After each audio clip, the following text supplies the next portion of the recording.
Hi guys, मैं चर्चा लेके आई हूँ आपके लिए होली की कुछ इंपॉर्टेंट बातें। जी हाँ, होली जैसा कि आप सभी जानते हैं, होली बस आने ही वाली है, रिसेंटली होली स्टार्ट होने वाली है कुछ ही दिनों में। और हम होली को बहुत अच्छे तरीके से सेलिब्रेट करते हैं। इंडियन फेस्टिवल है और हमेशा एक बात देखने को मिलती है कि कोई भी फेस्टिवल हो, कोई फंक्शन हो, तो न्यू जनरेशन के जो बच्चे होते हैं वो आखिर ये जानना चाहते हैं हम ये क्यों सेलिब्रेट कर रहे हैं। तो हम आज उसकी कथा आपके लिए लेकर आए हैं कि आखिर होली क्यों सेलिब्रेट की जाती है और इसको कितनी अच्छे तरीके से हम और सेलिब्रेट कर सकते हैं।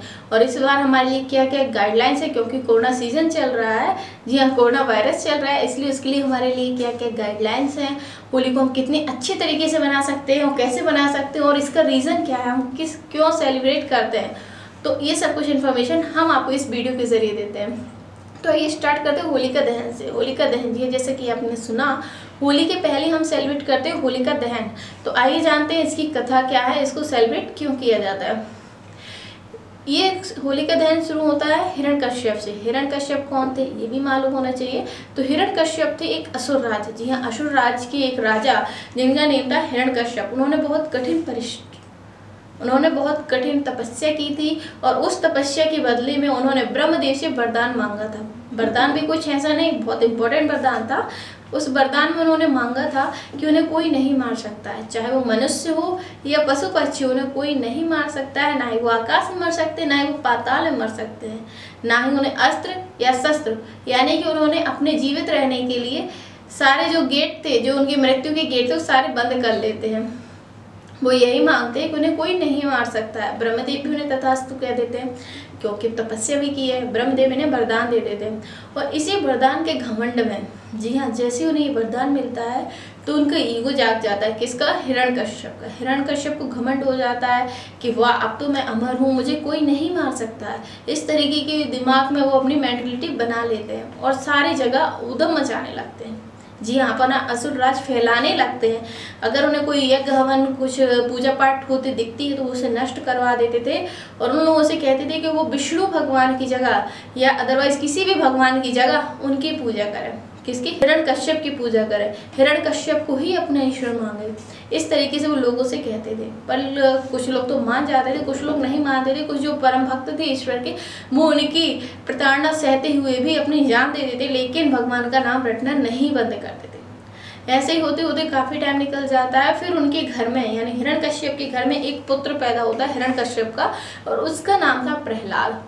जी, हिरण्यकश्यप का पुत्र पैदा होता है, उसका नाम होता है प्रहलाद और वो विष्णु भगवान का परम भक्त होता है। जी हाँ, असुर राज का राजा का बेटा, हिरण्यकश्यप के बेटा प्रहलाद विष्णु भगवान का बहुत परम भक्त होता है और विष्णु भगवान की पूजा करता रहता है। सारे टाइम श्री नारायण नारायण हरि नारायण जपते रहता है। और जैसे ही ये बात हिरण्यकश्यप को मालूम पड़ती, हिरण्यकश्यप बहुत गुस्सा हो जाता है, अपने बेटे को समझाता है प्यार से, दुलार से, लाड से कि तू उसका नाम रटना बंद कर दे, विष्णु भगवान का नाम रटना बंद कर दे। मैं सबसे बड़ा देवता हूँ, मैं ही भगवान हूँ, मेरी पूजा कर। पर प्रहलाद ये कहता है कि हाँ पिताजी, आप मेरे लिए भगवान समान हैं, लेकिन मेरे लिए भगवान तो विष्णु भगवान ही है। मैं उनकी पूजा करना बंद नहीं करूँगा, मैं आपकी भी पूजा करूँगा, लेकिन आपसे पहले मैं विष्णु भगवान की पूजा करूँगा। और ये बात हिरण्यकश्यप को सहन नहीं होती है। जब अच्छे से समझाने के बाद उसका बेटा नहीं मानता तो उसे कई तरीके से प्रताड़ना देके डराने की कोशिश करते हैं, फिर भी वो नहीं मानता है तो फिर उसके जान के दुश्मन बन जाते, उसे मारने की कोशिश करने लगते। उसे कहीं पहाड़ के नीचे से फेंकते हैं तो कहीं अलग तरीके से उसकी जान लेने की कोशिश करते हैं, पर फिर भी प्रहलाद की मृत्यु नहीं होती, प्रहलाद जीवित रहता है क्योंकि वो विष्णु भगवान का परम भक्त था। फिर एक दिन जब थक हार कर हिरण्यकश्यप जाता है अपनी बहन के पास, उसका नाम था होलिका। जी हाँ, होलिका उसकी बहन का नाम था और उसके पास जाता है, उससे कहता है कि तुझे एक वरदान प्राप्त है कि तू आग में कभी नहीं जल सकती है। तो बोलते हैं हाँ। बोले तो तुझे सिर्फ इतना करना है कि तुझे एक लकड़ी के ढेर पर बैठना है प्रहलाद को लेके। जी हाँ, अपने वस्त्र पहन के, जो आग में नहीं जलते हैं उसको वैसे वस्त्र प्राप्त थे, तो वो अपने वस्त्र पहन के प्रहलाद को लेकर आग में बैठ जाती है। आग को जला दिया जाता है, यानी लकड़ी के ढेर पर बैठती है और उसमें आग जला दी जाती है। आग बहुत तेज हो जाती है और प्रहलाद अपना कंटिन्यू श्री नारायण नारायण का जप करता रहता है, यानी विष्णु भगवान को याद करता रहता है। लेकिन जिसे वरदान प्राप्त था होलिका, वो उस आग में जलने लगती है। जी हाँ, कुछ टाइम के बाद वो उस आग में जलने लगती है और जलकर भस्म हो जाती है। पर प्रहलाद वैसे ही सुरक्षित सुकुशल बैठे रहते, उन्हें एक आंच भी नहीं लगती, उन्हें एहसास भी नहीं होता है कि वो आग की गोद में बैठे हैं। जी हाँ, और विष्णु भगवान की कृपा से वो जैसे उस आग के अंदर बैठे थे, यानी उस लकड़ी के ढेर पर बैठे थे, वैसे ही वो उससे वापस निकल आते हैं और होलिका जलकर वहाँ राख हो जाती है।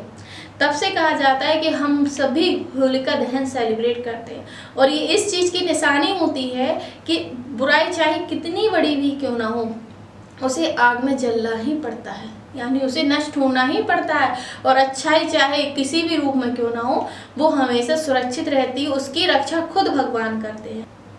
इसलिए इस होलिका दहन से मान्यता है कि पूरे साल के जितने लोगों के अंदर निगेटिव थॉट्स होते हैं, एक दूसरे के प्रति गिले शिकवे होते हैं, वो इन सभी को इस होलिका की आग में जला देते हैं। जी हाँ, कहा जाता है कि आपके अंदर जितनी भी निगेटिविटी है, जितनी नकारात्मकता है और आसपास के वातावरण में जितनी नकारात्मकता है, वो इस होलिका के जरिए जल जाती है और आसपास का वातावरण भी बिल्कुल पॉजिटिव हो जाता है, शुद्ध हो जाता है।